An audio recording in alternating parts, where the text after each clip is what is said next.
Vamos a conversar sobre un tema muy complejo, muy actual, y es el tema de la economía y la innovación tecnológica para afrontar el desarrollo de la democracia.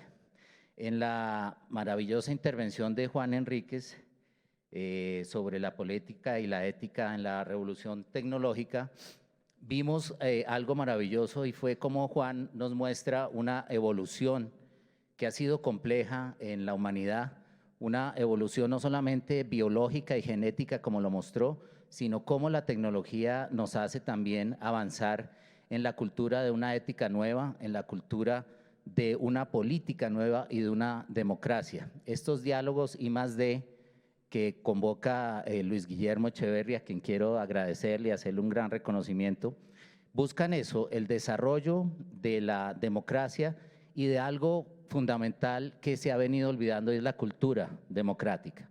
La cultura democrática y la cultura del liberalismo económico han venido acompañándose a lo largo de la historia de la humanidad y ha habido grandes evoluciones ideológicas, culturales, históricas, políticas, institucionales, pero también así como evoluciona la cultura, la política, la ideología, evolucionan los líderes. Nosotros hemos visto la evolución de grandes ideas, de grandes pensadores a lo largo de la historia de la humanidad, y esos grandes pensadores también hacen evolucionar a los grandes líderes. Cuando hablaba ahora con el ministro Carrasquilla, a quien le quiero dar la palabra, me decía que uno de sus libros favoritos es precisamente de un autor que nos va a acompañar hoy, esta tarde, que es Vargas Llosa. Este libro del llamado de la tribu es un libro muy importante porque es una especie de autobiografía de Vargas Llosa.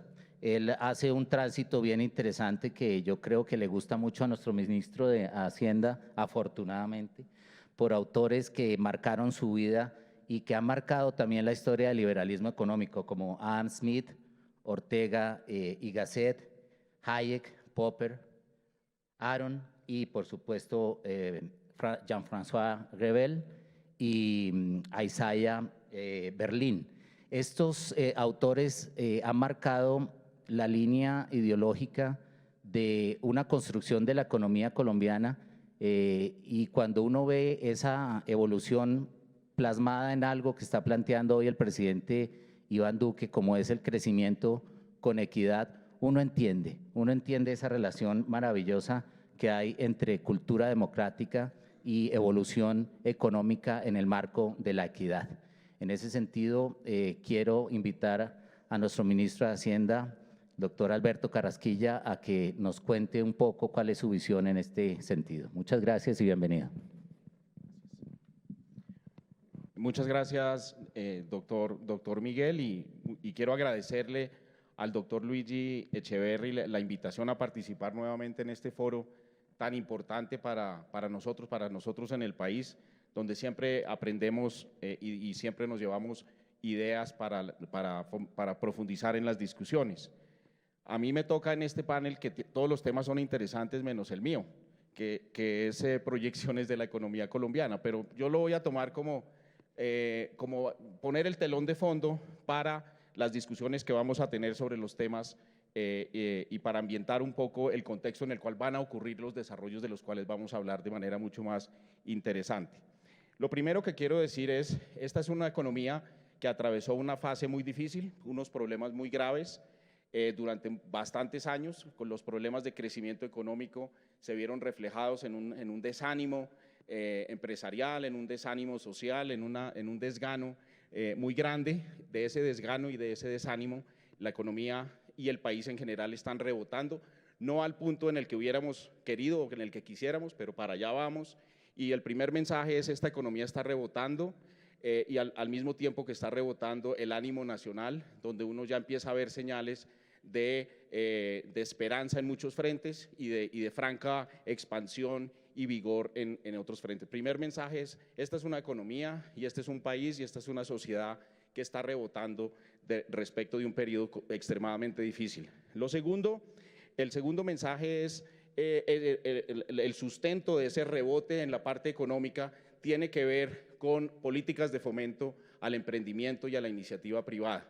Nosotros en Colombia siempre hemos tenido ese ADN, un ADN en el cual enfatizamos la iniciativa privada, la creatividad privada y el ánimo empresarial por encima de cualquier otra manera de construir futuro.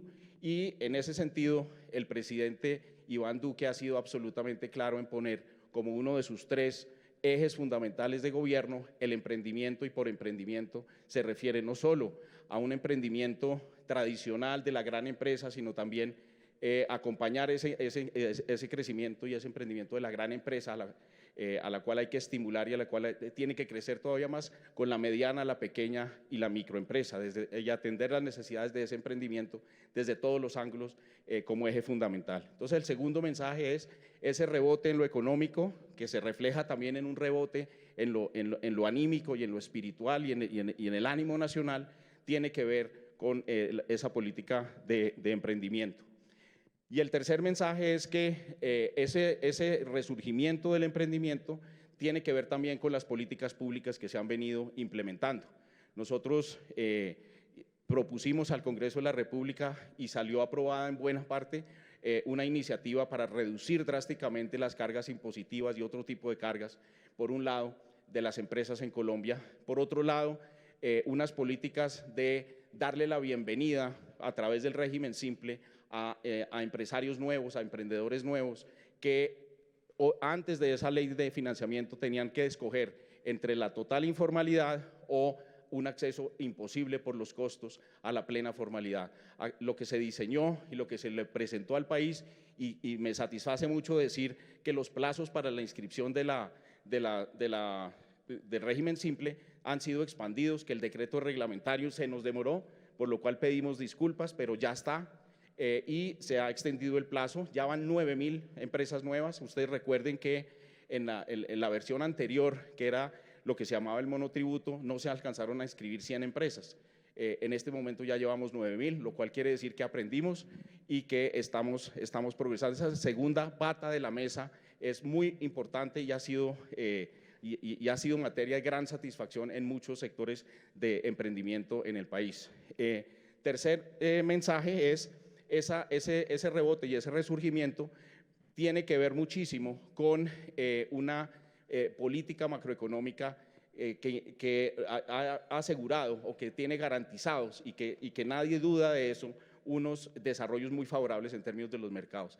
El emprendimiento en Colombia enfrenta un sector financiero fuerte, un sector financiero muy bien capitalizado, un sector financiero con provisiones y que se están corrigiendo a medida que la economía rebota los problemas de créditos que estaban cargando los balances. Se está empezando a recuperar el otorgamiento de crédito. Gracias a acciones decididas del gobierno se han ido solucionando problemas muy graves que tenía el sector financiero, o potencialmente graves, que por fortuna se enfrentaron a tiempo y están en vías de solución. Entonces, el sector empresarial encuentra a lo largo y ancho del país un sector financiero fuerte, capitalizado y capaz de responder.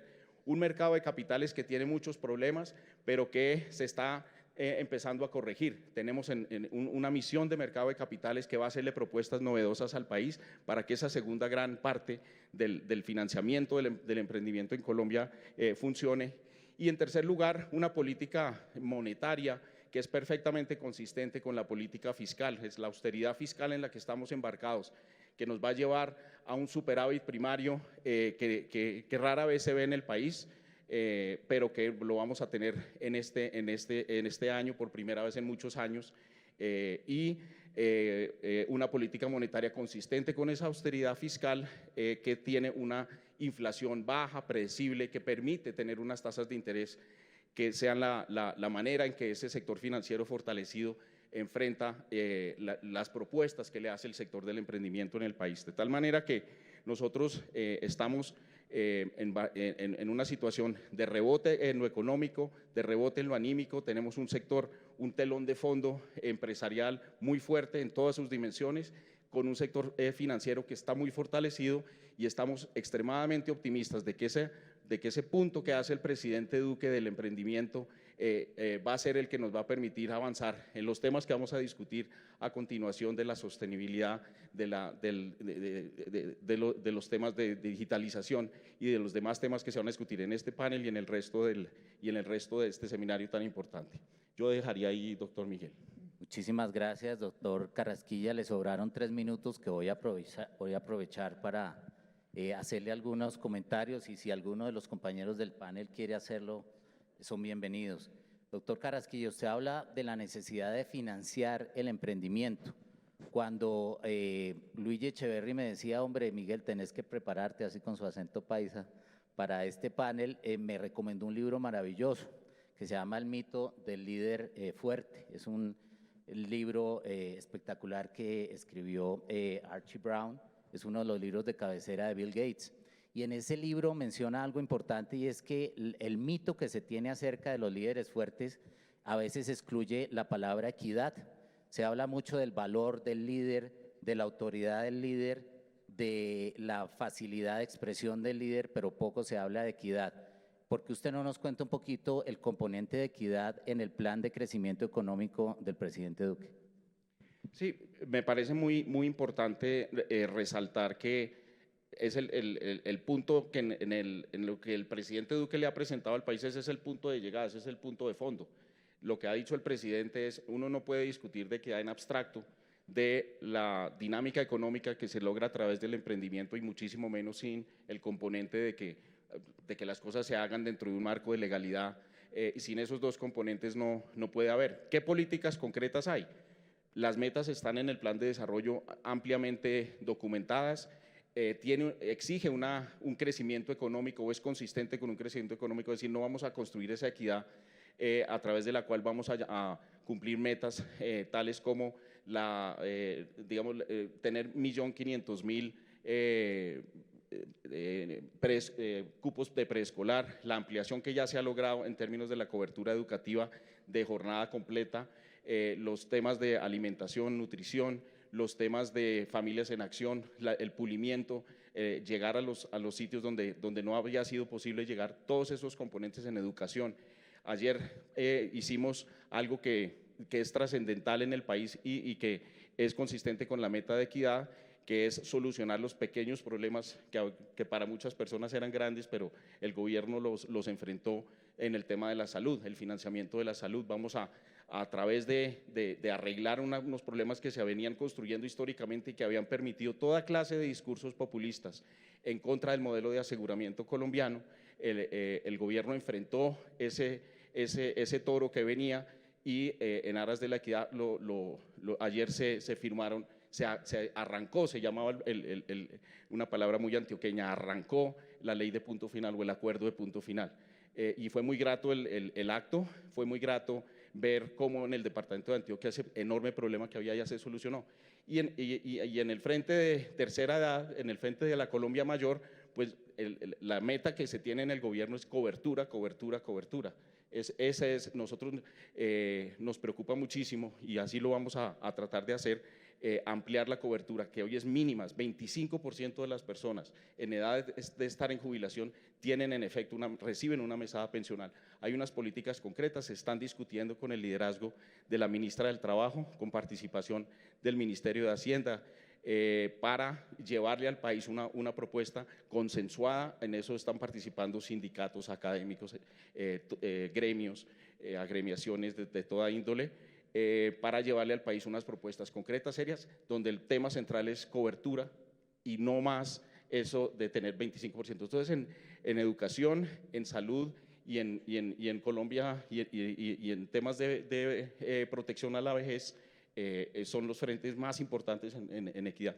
Pero repito, eso es el punto de llegada, eso es la poesía, la prosa la ponemos con el emprendimiento y en el marco de la legalidad.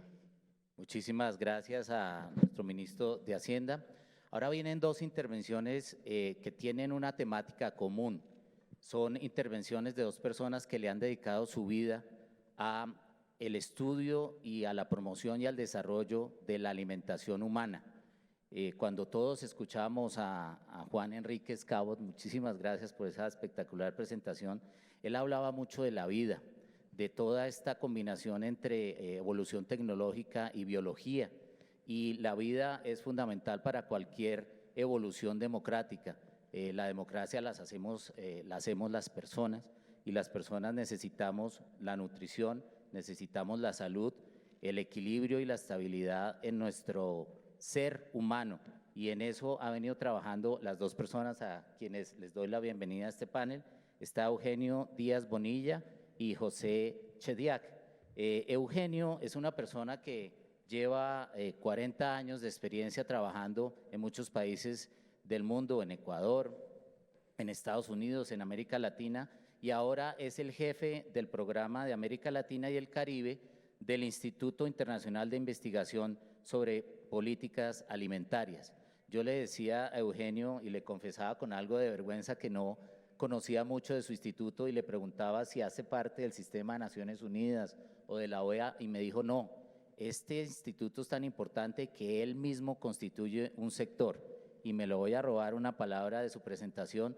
Es tan importante que una persona, y la vuelvo a citar, Bill Gates, menciona que es una de las instituciones fundamentales en el desarrollo humano de este siglo. Muchísimas gracias, Eugenio, bienvenido. Muchísimas gracias. Gracias a Colombia, a su pueblo y al gobierno por la tradicional generosidad y hospitalidad, en particular a los organizadores y a Luis Guillermo Echeverri, con el mayor respeto y admiración por su trabajo de toda la vida por un mundo mejor, más justo, más desarrollado, más democrático. Me pidieron que hablara de un tema enorme, que es la tecnología para la agricultura del futuro. Voy a hacer algo por el cual he sido siempre criticado, que es pasar una serie de cuadros incomprensibles a gran velocidad. Pero tengo solamente 10 minutos. Y la primera pregunta es, y lo voy a hacer desde la perspectiva del Grupo Consultivo de Investigaciones Agropecuarias. Y como ya nos comentó, iba a citarlo a Bill Gates, que dijo, ustedes probablemente no lo conozcan, pero este organismo es esencial para alimentación del futuro. Son 15 centros, 8.000 personas, científicos trabajando en 70, 80 países.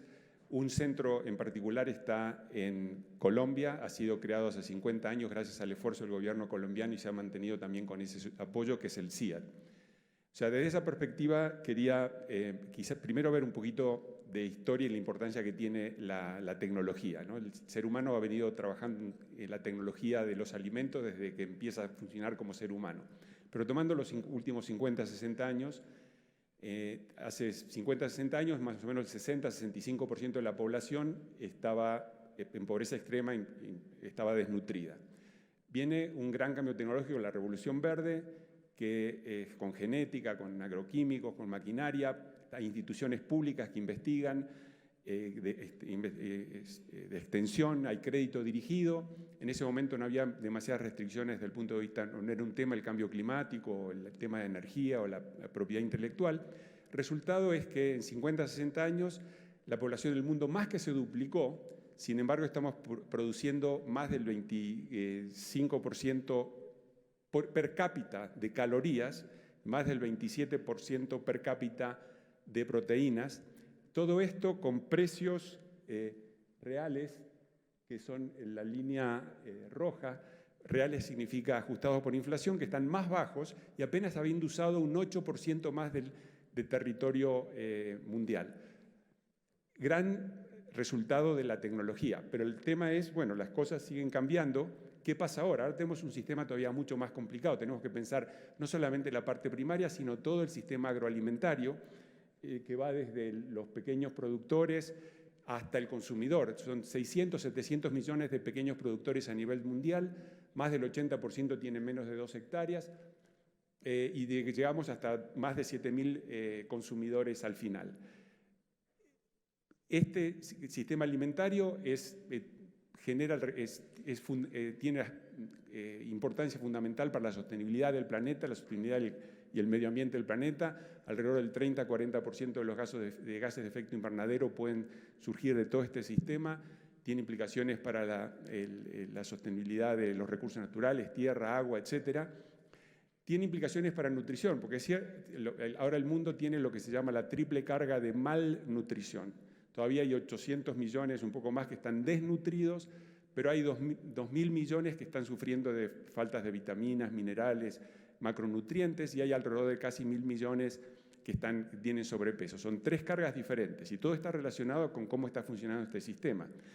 Adicionalmente, entonces, uno dice, bueno, pero si quiero reestructurar esto, pero probablemente está alrededor también del 30-40% del empleo a nivel mundial, en algunos de estos países todavía más. Involucra prácticamente todos los objetivos de desarrollo sostenible el reorganizar este sistema. Tiene mucho que ver, la energía también cambió, ahora hay temas de propiedad intelectual, en fin, es un sistema mucho más complejo. Desde el punto de vista de Latinoamérica quiero marcar una idea. Latinoamérica es central en la seguridad alimentaria a nivel mundial porque es la principal región exportadora neta. Si uno pone Estados Unidos, Canadá, Australia y Nueva Zelanda juntos, Latinoamérica es un exportador neto todavía más grande que esos 4 países. 1. 2. Somos la principal región productora de bienes públicos ambientales. Entre los cuadros incomprensibles está que es el porcentaje que hay de stock de carbón en el suelo. Latinoamérica tiene el 36% del stock de carbono en el suelo. Lo que nosotros hagamos desde el punto de vista ambiental tiene implicaciones globales. Somos el principal, la biodiversidad. Brasil y Colombia son los 2 principales países de biodiversidad. Somos centrales en el ciclo del oxígeno, como sumidero de carbón, etc. Bueno, problema súper complejo, quizá a diferente nivel de lo que teníamos en los 60, pero súper complejo. La buena noticia es que tenemos los elementos tecnológicos, se están desarrollando como para hacer frente a todo esto. Usualmente cuando uno empieza a hablar de tecnología en el sector agropecuario, la tecnología disruptiva siempre tiene que ver con la digitalización. Vamos a tener presentaciones más adelante. Quiero señalar algunos de los casos que estamos trabajando en el CGIAR, en México, en el CIMIT, con drones y con sensores para hacer mejor investigación. En el caso de África se puede sacar fotos de yuca para ver qué enfermedades tienen. En fin, hay toda una serie de mecanismos digitales, plataformas para comercialización de productos y servicios. Por ejemplo, hay Uber de maquinaria, el equivalente de un Uber para maquinaria agrícola, fintech tanto para inclusión financiera como para seguros, y hay plataformas para oferta y seguimiento de servicios públicos. Gran aporte de la digitalización. En el caso último es el caso en Guatemala, nosotros estamos trabajando para ayudar al gobierno a asegurar que los servicios para madres embarazadas y lactantes les lleguen. Entonces la madre informa a través de sus teléfonos que está recibiendo los servicios. O sea, hay toda una serie de posibilidades que están alrededor de esta digitalización. Sin embargo, esto no alcanza. Este es un dibujo de un trabajo ahora nomás del National Academy of Sciences de Estados Unidos, 2019, lo que sería la agricultura y la ganadería de precisión.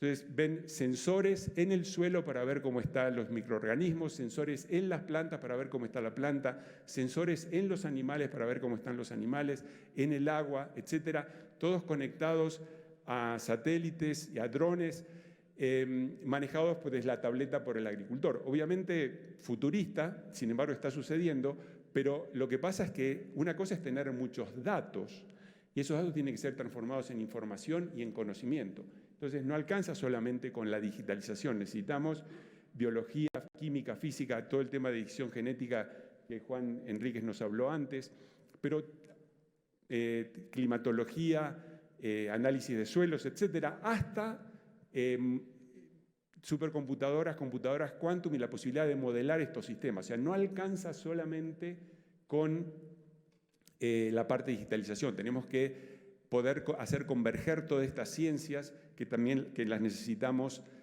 para poder dar contenido a todos estos datos que estamos recolectando. Y no solamente es para el sector primario.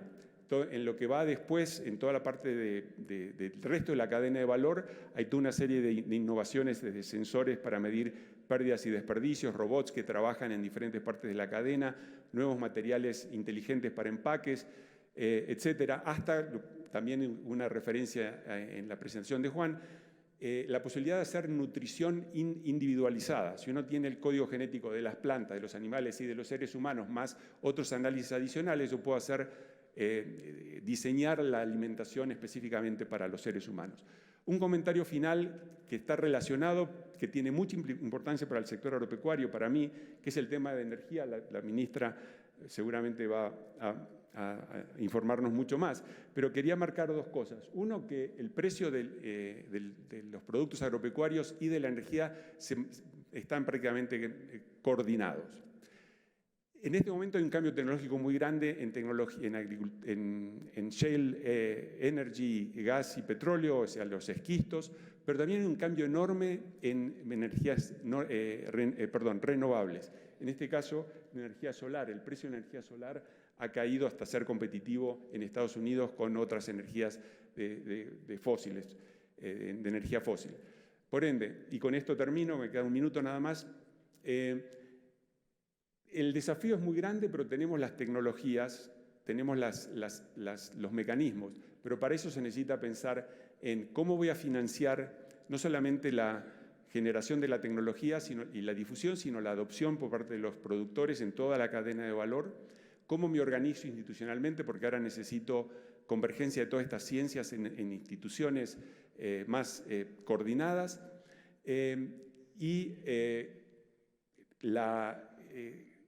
cómo involucro al sector privado en este financiamiento. Colombia en este momento, por ejemplo, tiene un programa con el BID que se llama Colombia Sostenible, que es cómo generar proyectos a nivel de productores que después puedan utilizar estas tecnologías. En algunos CINIAS, que son los organismos de investigación agropecuaria de Latinoamérica, ya están generando incubadoras y aceleradoras dentro de los institutos para poder llevar estas tecnologías a escala. O sea que hay toda una serie de temas que van más allá solamente de la ciencia específica sobre las cuales habría que trabajar. Y entonces termino con dos puntos, que tengo 0 segundos. Uno, recordemos, Latinoamérica somos, como decía antes, tenemos un rol global en la seguridad alimentaria, pues somos la principal región exportadora y somos la principal región productora de bienes ambientales. Para esto, para poder seguir manteniendo estas dos funciones, y de los cuales Colombia es uno de los elementos centrales de todo esto que estoy comentando a nivel latinoamericano, un esfuerzo muy grande en investigación, desarrollo e innovación, para lo cual se necesitan colocar los recursos a los efectos, poder trabajar no solamente por el tema de empleo, sino también lo que en ISPRI estamos llamando la salud del planeta y la salud del ser humano. Gracias. Muchas gracias, Eugenio Díaz Bonilla. Varias ideas muy importantes, un concepto muy moderno, el de bienes públicos ambientales, la necesidad de las democracias y los estados de promover, proteger y defender esos bienes públicos porque son públicos.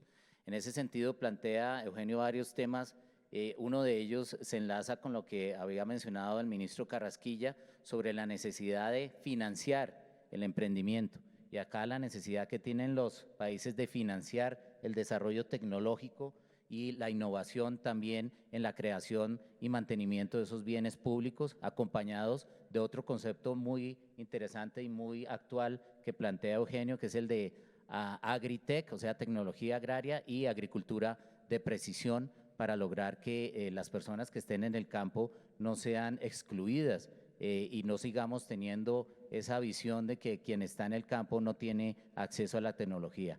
Muchas gracias, Eugenio, por esa visión. Ahora le damos la bienvenida a José Chediak. José, como Eugenio, es también argentino, son de distintas partes de Argentina. José es una persona que ha trabajado muchísimos años también en el tema de la alimentación. Él ha, como lo decían en la presentación, colaborado en la alimentación de más de 750,000 personas y, como nos lo contará, ha llegado a más de 2 millones de ofertas de servicio en el tema de alimentación en Argentina.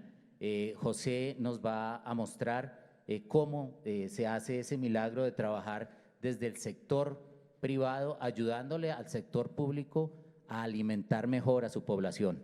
Bienvenido, José. Bueno, perdón, muchísimas gracias. Sí, efectivamente, yo soy empresario y entiendo que la invitación, y agradezco por ello a Phil y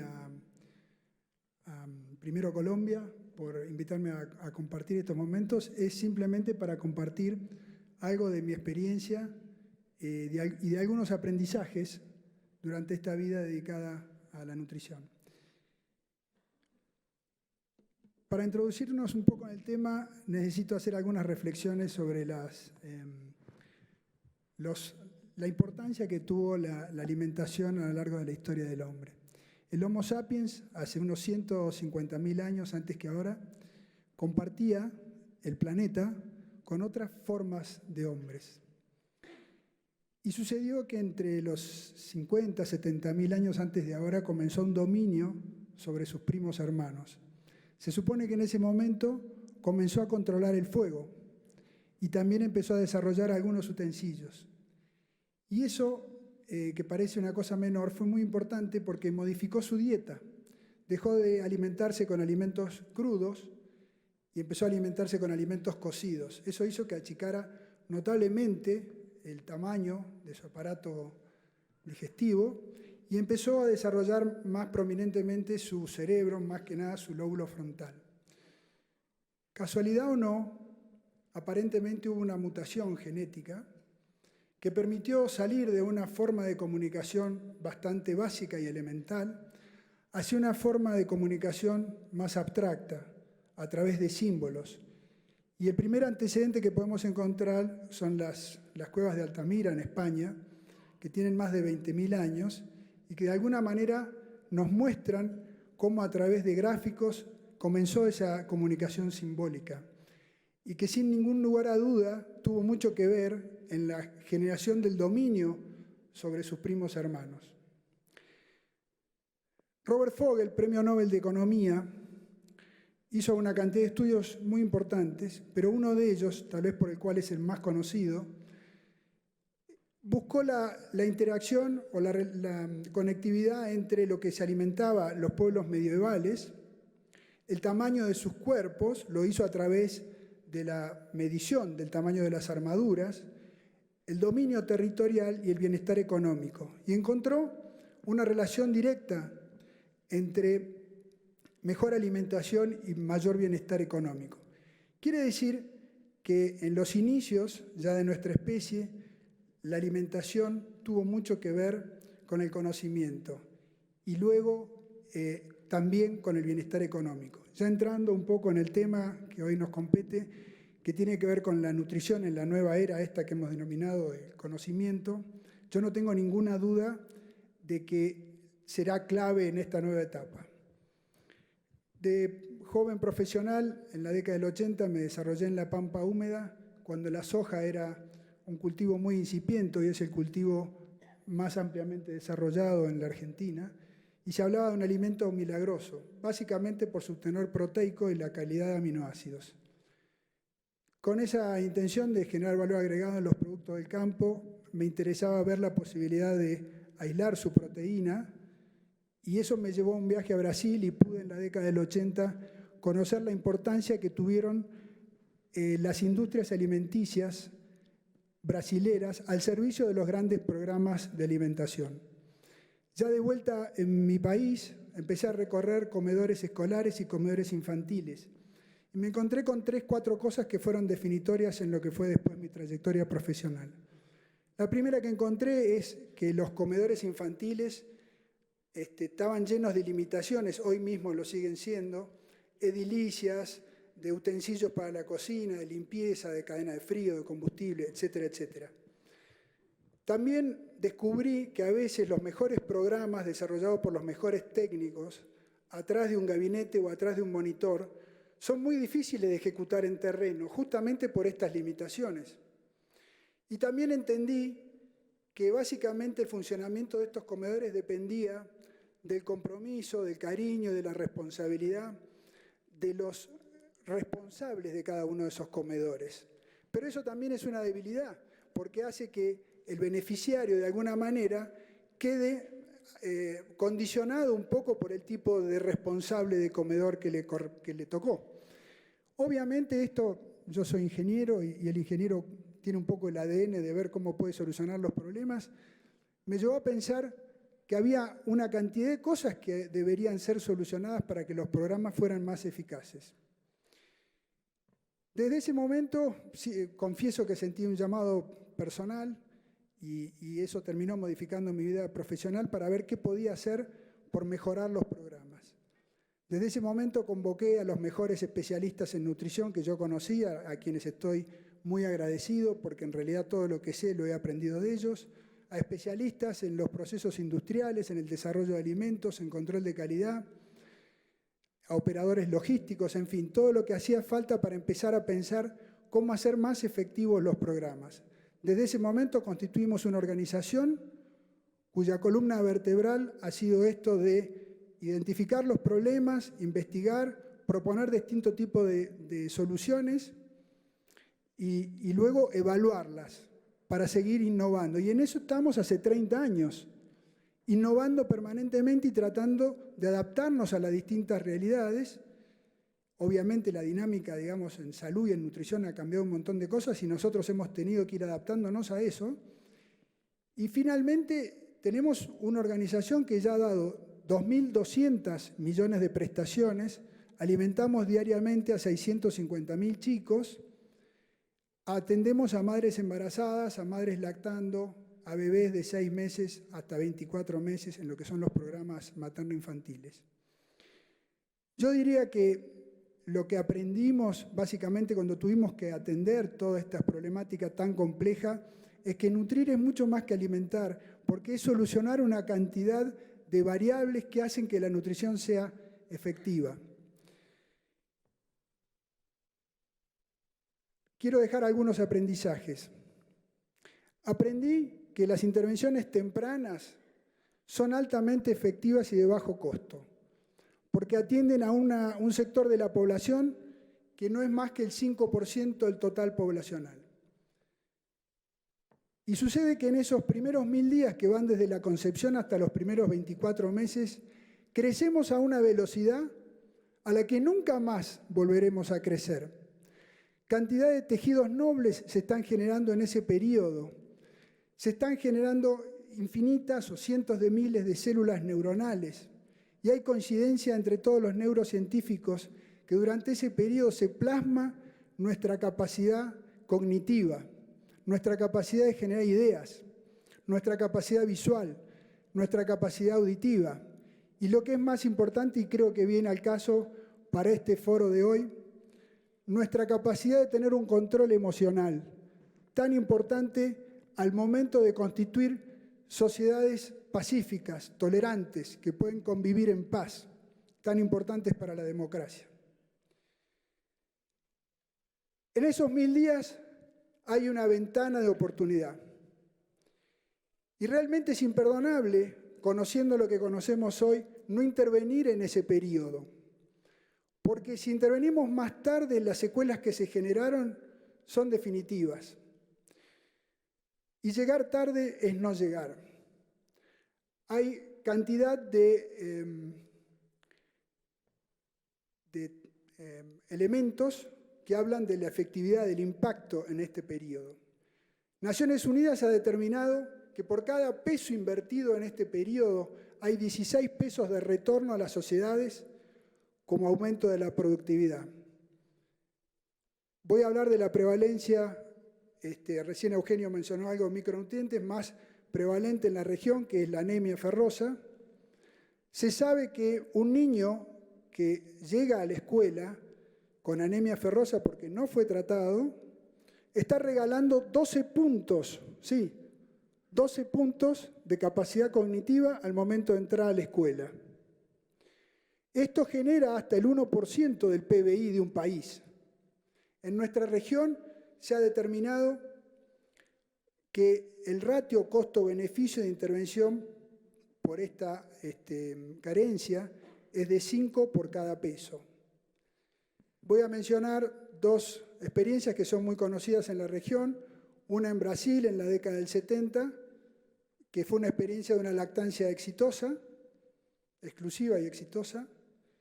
Generó a los 30 años en sus beneficiarios la capacidad de ganar $300 más por mes. Y la de Guatemala, tal vez la más conocida, que fue una intervención con alimentos en este periodo. A los 40 años, los beneficiarios de este sistema estaban ganando $900 más que sus pares no intervenidos. Pero en ambos casos, lo que se había visto era que eran sociedades más prósperas. Y lo que sucede es que que cuando intervenimos en este periodo no solamente estamos interviniendo a ellos, sino a las generaciones subsiguientes. Tengo que acortar un poquito de tiempo, voy a hablar un poquito de la importancia de los programas de intervención educativa. En la escuela, que es el evento más importante en la vida de una persona, los programas de intervención con alimentos en la escuela son altamente beneficiosos, porque la mala nutrición escolar tiene consecuencias no solamente en la salud de los chicos, sino en el presentismo, en la educabilidad, que es la capacidad de educarse, de seguir a la maestra. Y si son importantes los programas de intervención escolar, lo son mucho más aún los de desayuno.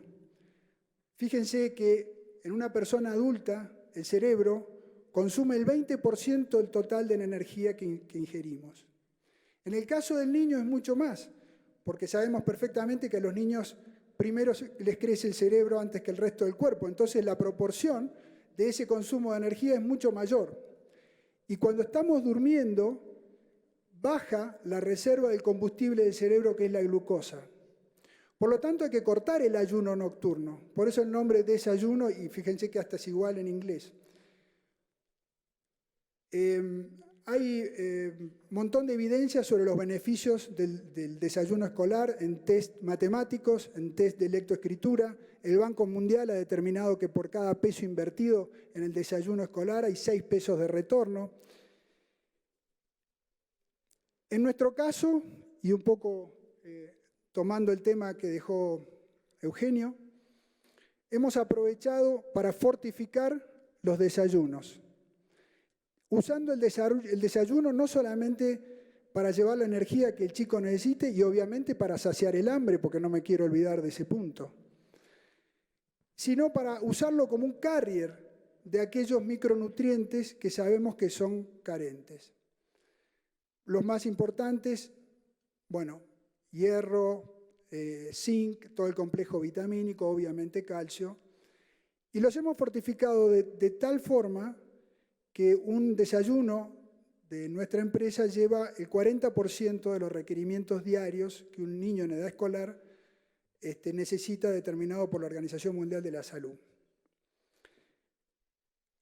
Algunas experiencias en programas propios han determinado que en algunas provincias donde hace más de 10 años estamos, tomamos a la población infantil con más del 50% de niños que no alcanzaban los requerimientos en hierro. Y que hoy esos niños son solamente un 6%, y en el porcentaje el que no alcanzan realmente es muy mínimo. O sea, consideramos que haber hecho los desayunos fortificados fue una excelente idea. Con esto voy cerrando. Quisiera dejar 3 reflexiones que para mí son muy importantes. La primera es que en la pobreza el problema de la desnutrición se hace mucho más agudo.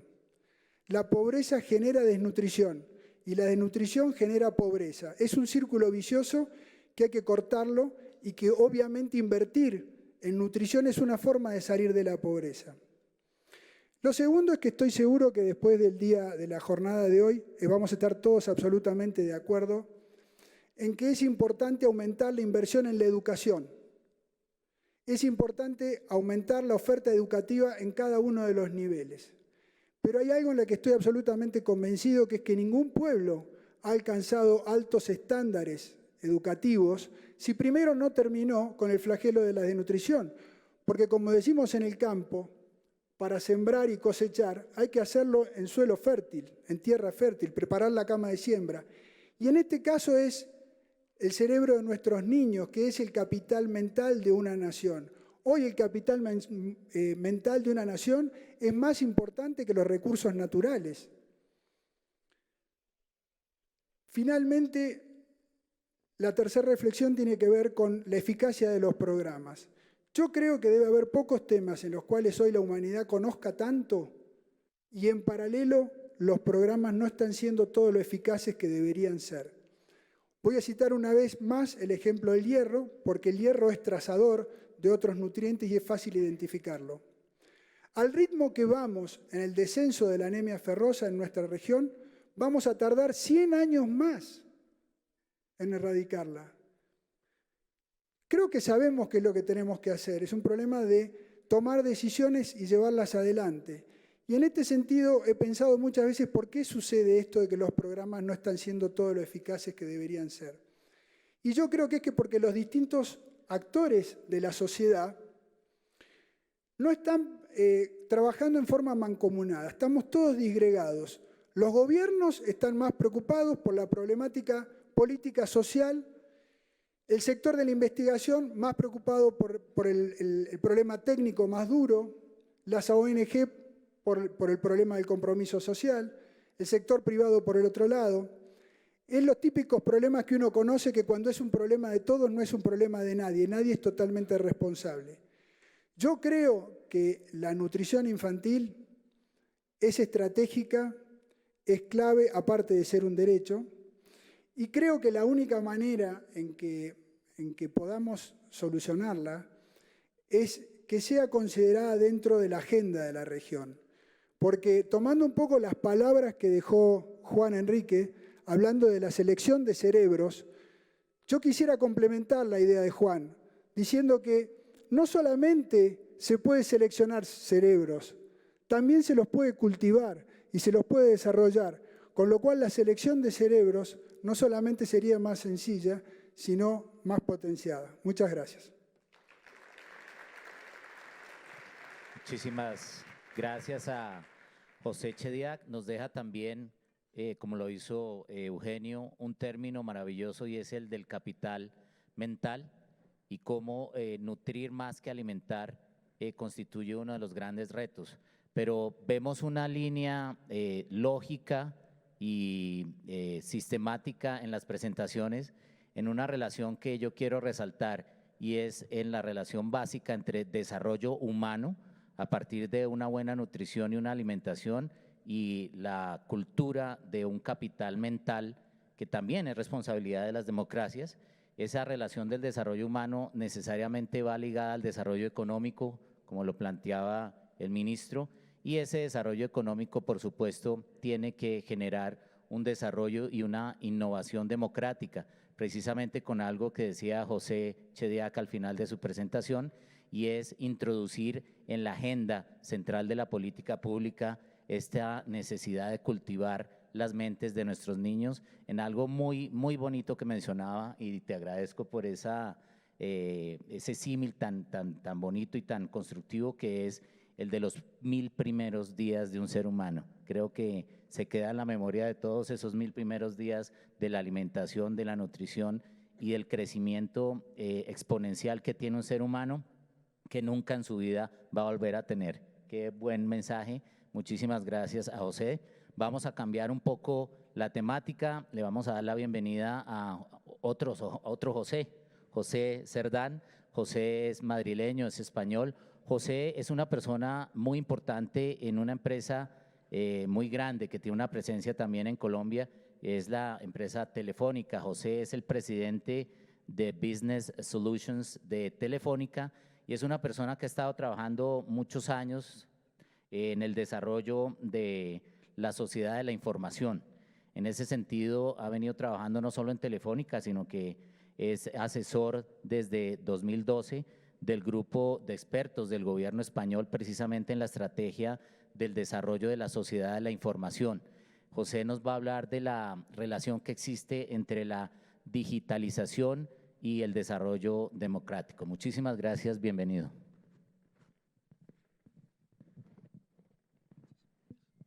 Buenos días a todos, sobre todo muchísimas gracias Colombia por el recibimiento, es un honor estar aquí. Presidente, estuve hace un mes y medio con usted en una cena en Madrid, con el presidente Aznar y el presidente Zapatero, no sé, son casualidades, pero otra vez le tengo aquí a mi lado, debe ser buen karma. Luigi, muchísimas gracias por invitarme. Yo soy emprendedor, yo no he estudiado nada, por decirlo así básicamente y sencillamente, sobre todo para la gente que está estudiando, hay que estudiar y lo que sí que me he estado, leo mucho y me renuevo mucho y en la parte tecnológica soy un friki. Yo empecé con 17 años, monté mi primera empresa, he montado más de 6 empresas y la última se la vendí al grupo Telefónica, ¿no? Por ello estoy trabajando ahí y soy el responsable, digamos, de todas las compañías que hay y viajo por todo el mundo entero.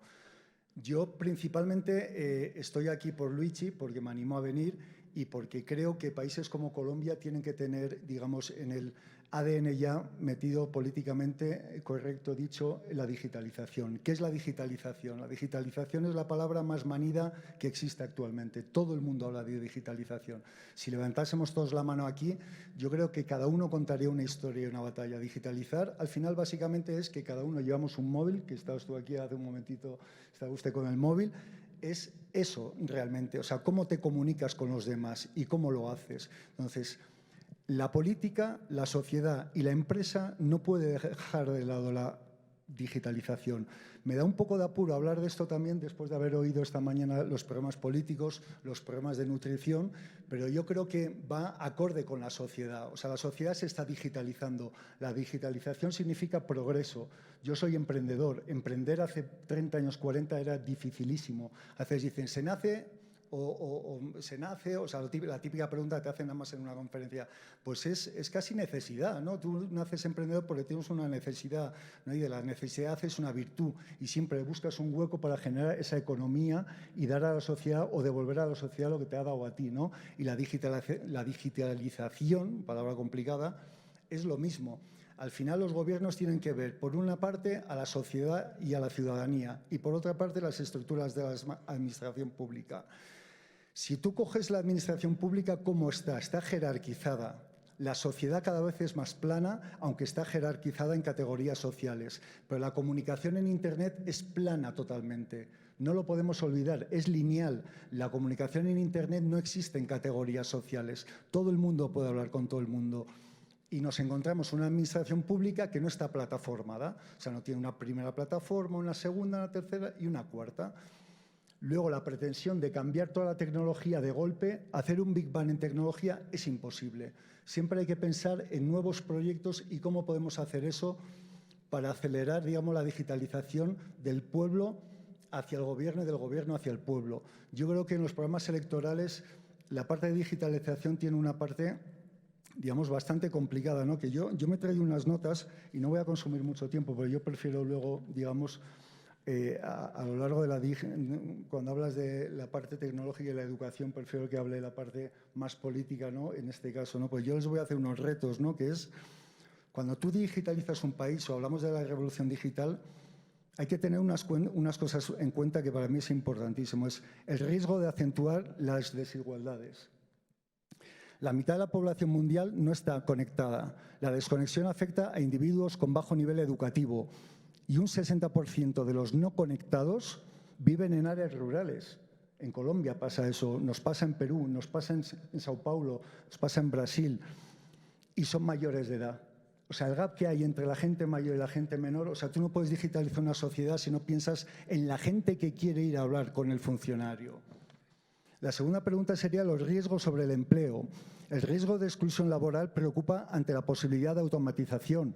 Es superior ya al 40% de los empleos que se requieran menores niveles de formación. Según el World Economic Forum, decía que para el 2022 al menos el 54% de los trabajadores actuales requerirán una renovación y mejoras significativas de sus capacidades. ¿Cómo lo va a hacer eso? ¿No? ¿Cómo se va a hacer eso? De una manera ordenada.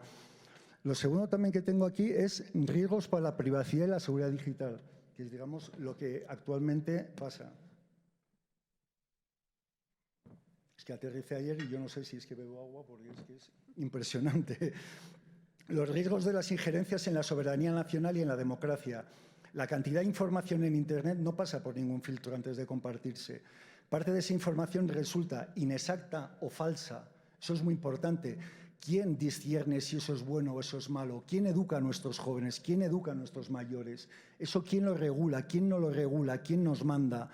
Luego, se trata de un hackeo del tejido social mediante la desinformación y propaganda para polarizar la opinión pública, lo que puede traducirse en una injerencia en la soberanía nacional y en la democracia. Luego, los dilemas éticos. O sea, tú ahí tienes un dilema ético que afecta al uso responsable de las tecnologías. ¿Cómo se usan? ¿Cómo se usa el Big Data? ¿Cómo se va a usar la inteligencia artificial? ¿Cómo se va a usar toda la recopilación de los datos y quién autoriza y quién no autoriza? Y por finalizar, los riesgos sobre la capacidad recaudatoria que sostiene a un estado del bienestar. Pues a menudo los servicios digitales no tributan en el país. Donde se realizan las transacciones, yo veo que te sonríes, ¿no? Porque eso es algo que es lo que está pasando ahora mismo, ¿no? La recaudación de las grandes compañías no se está haciendo en el país. Entonces, yo creo que todo ese tema de la digitalización conlleva eso. Entonces, ¿queremos digitalizarnos? Sí, por supuesto, hay que digitalizarse, pero yo creo que hay que digitalizarse con unas reglas. Y la digitalización lo que hace es siempre buscar muchas veces un hueco en la industria tradicional para cambiarla y los sistemas regulados. Todas las startups que existen hoy en día, que son de las que más capitalización bursátil tienen actualmente, han encontrado un nicho regulado para desregularizarlo. Y al final es cómo consigues desintermediar con el proceso natural de industrialización. Muchísimas gracias. Muchísimas gracias a José Cerdán. Esto complementa entonces la línea lógica de este panel. Hemos hablado de desarrollo humano, también de desarrollo económico, de desarrollo democrático y cómo el desarrollo tecnológico a través de algo que nos menciona con mucha responsabilidad y con mucha ética José Cerdán, debe ir de la mano con esas otras tres dimensiones, con una advertencia importantísima, y es que este desarrollo de la digitalización no puede implicar una exclusión en el mundo laboral, tampoco una exclusión en el mundo etario, la edad de las personas, la tercera edad no puede ser excluida, y cómo esa digitalización va tan rápido que necesita de por sí una regulación, pero una regulación que no frene su progreso y su avance. Ahora le vamos a dar la palabra a María Fernanda Suárez. María Fernanda Suárez es nuestra ministra de Minas y Energía, es la única mujer del panel, pero como lo decía al inicio y lo reitero, ella hace por todos nosotros 5 acá. Nuestra ministra es una persona que me ha dicho antes, me dijo: Miguel, no me presente como solo ministra de Minas, presénteme como ministra de Energía. Y sí que la tiene. La ministra de Energía ha sido la vicepresidenta de Ecopetrol, nuestra empresa más grande. También ha sido académica y miembro de una cantidad de empresas importantísimas relacionadas con la energía en Colombia, y hoy nos va a hablar de un tema fundamental que cierra la lógica intrínseca de este panel, y es la relación entre sostenibilidad ambiental y sostenibilidad económica. Bienvenida. Bueno, muchas gracias a todos por estar acá, a Luigi por esta invitación y a todos estos compañeros de panel, que me toca el trabajo de cerrar este panel que ha estado muy interesante. Y creo que algo muy… ¿me pueden poner el primer slide, porfa, que está el último?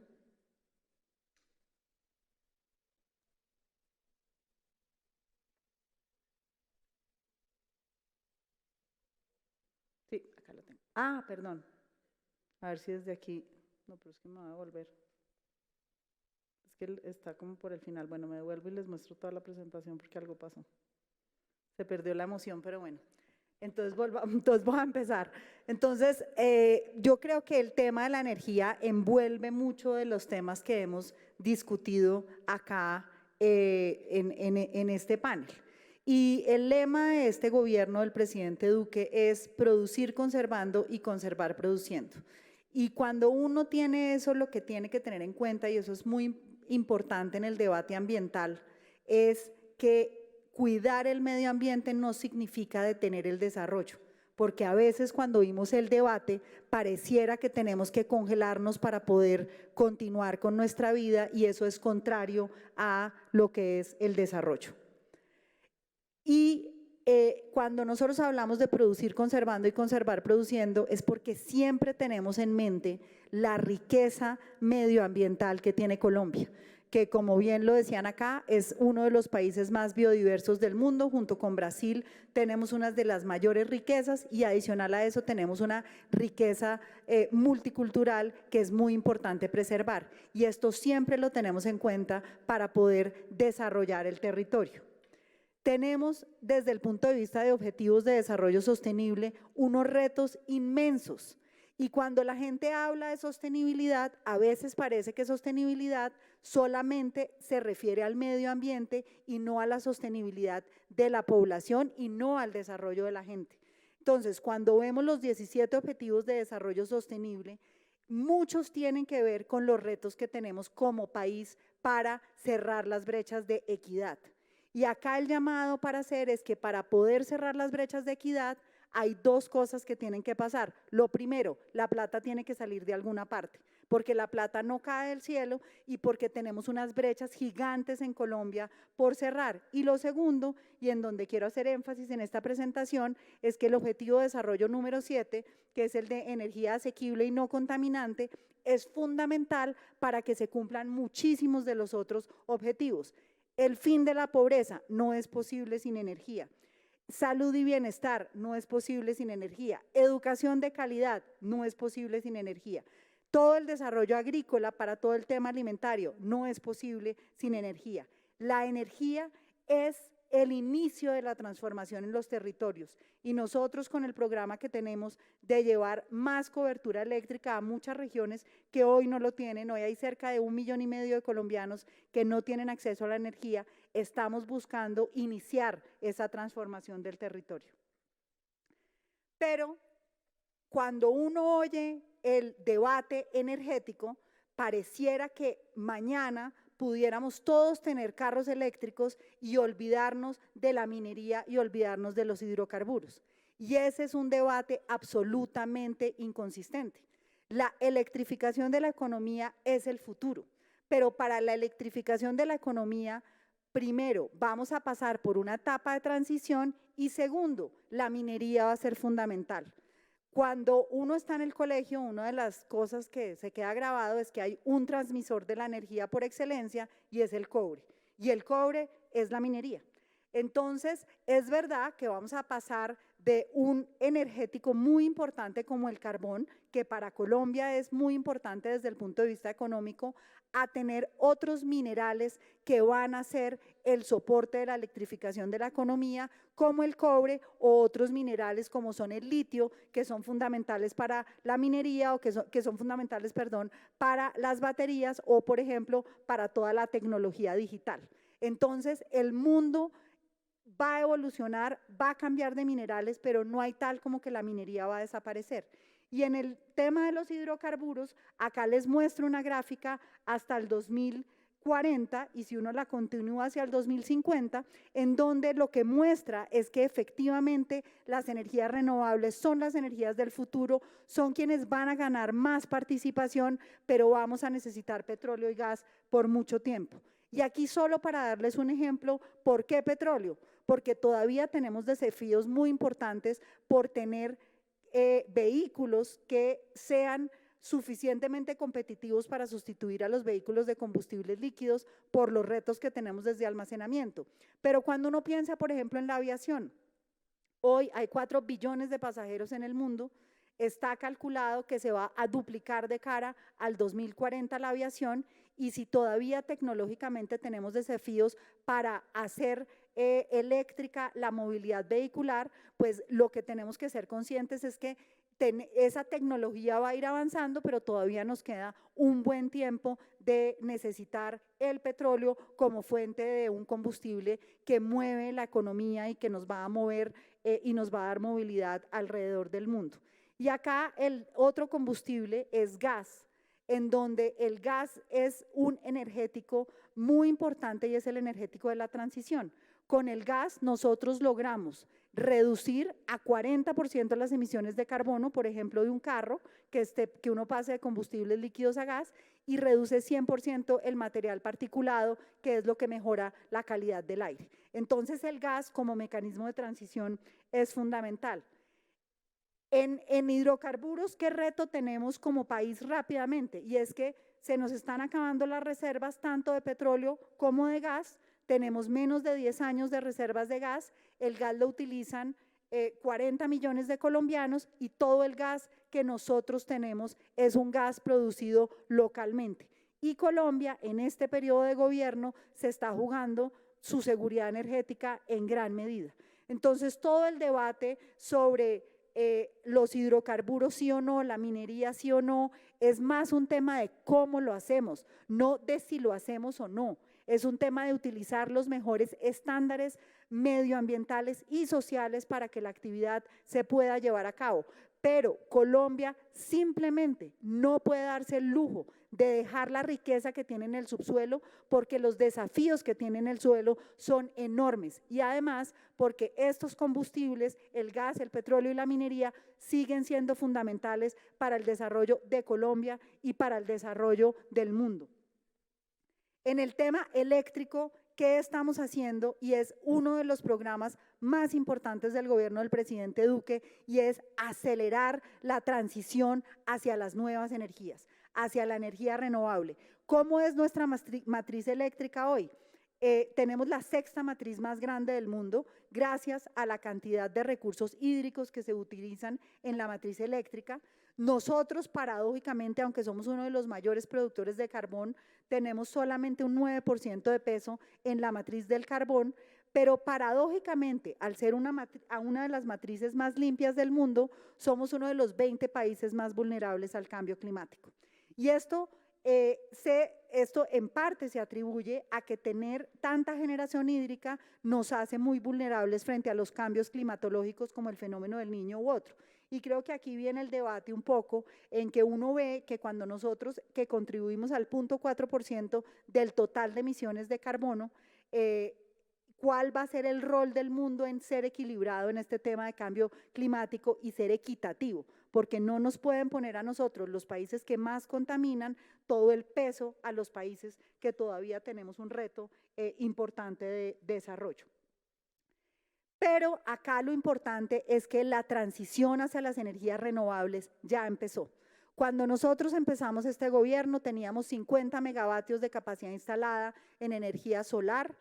Eso equivale a lo que necesita una ciudad como Ibagué para su abastecimiento eléctrico, y nos hemos fijado una meta de 1.500 megavatios instalados para el 2022. Eso significa lo que necesita Cali y Medellín juntos para abastecerse eléctricamente.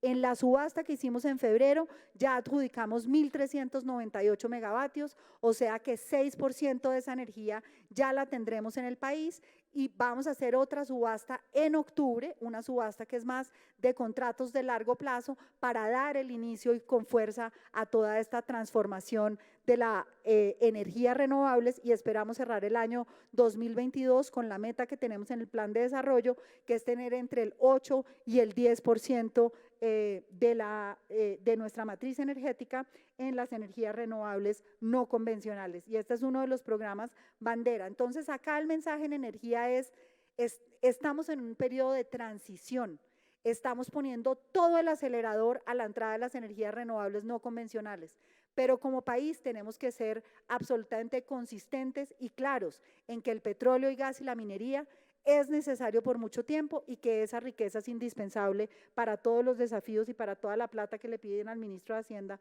para todos los programas. Aquí quizás quisiera cerrar, y Bill Gates ha sido muy citado en este panel, y es que en la carta a los inversionistas de Bill Gates en el 2016, él dice que si tuviera que escoger un solo deseo en el mundo para transformar el mundo, escogería llevarle energía a todos los habitantes del mundo. Hoy hay 1 billón de habitantes del mundo que no tienen acceso a la energía, y en Colombia hay más de 1,5 millones de colombianos que no tienen acceso. Esto es lo que nosotros llamamos, y yo cuando veo en qué eje está el sector de minas y energía en los ejes de gobierno, estamos en los 3, porque crecimiento con equidad es pasar la riqueza del subsuelo a llevarle energía a todos esos colombianos que no lo tienen, y esta energía en el territorio es lo que nos abre la puerta de la legalidad. Muchas gracias. Muchísimas gracias, señora ministra. Termina la ministra con una serie de aportes importantísimos, insisto en la lógica interna del panel. Hemos hablado de desarrollo humano, de desarrollo económico, de desarrollo tecnológico y también del desarrollo energético, como lo dice la ministra resumiendo uno de los mensajes fundamentales del plan de gobierno del presidente Duque, es producir conservando y conservar produciendo. Este panel quisiera contrastarlo con un panel anterior en el cual se hablaba de totalitarismos, de narcoterrorismo y ciberseguridad. En ese panel tuvimos momentos de cuestionamiento sobre el desarrollo y la innovación en la democracia, pero creo que este panel, y quiero agradecer a todos aquellos que hicieron parte del mismo, nos da mucha esperanza y nos da precisamente lo que busca este encuentro de hoy, que es el de tener un diálogo de innovación para la democracia. Cuando vemos las ideas que nos han planteado desde la necesidad de financiar fuertemente el emprendimiento, pasando por la conservación de los bienes públicos ambientales, la necesidad de construir un capital mental desde la infancia, la necesidad de generar y promover la digitalización, pero sin que ello implique una exclusión en el mundo laboral y en el mundo de la tercera edad, y terminando con la necesidad de dar acceso a las energías, no solamente las tradicionales, sino las energías renovables. Tenemos un aporte novedoso. Fíjense ustedes que todos los panelistas hablaron de democracia sin mencionar la palabra. Y yo creo que todos estos 5 elementos que hemos mencionado construyen esa idea central de innovar en la construcción democrática, siempre en el marco de un concepto que viene creciendo y viene madurando desde los años 80, como es el concepto del desarrollo humano sostenible. El desarrollo humano sostenible tiene 4 pilares que hoy han sido mencionados magistralmente por nuestros panelistas: el pilar económico, el pilar cultural, el pilar social y, por supuesto, el pilar ambiental. Creo que hemos cumplido la labor, Luigi. Muchísimas gracias por invitarnos. Yo quiero saludar, antes de terminar el panel, a María Juliana Ruiz, que es nuestra primera dama. Disfrutó muchísimo la presentación de la primera infancia, la vi tomando apuntes. También al maestro Mario Vargas Llosa, que ya lo vi por ahí, le quiero dar la bienvenida, y por supuesto a nuestro siempre querido presidente Uribe. Muchísimas gracias.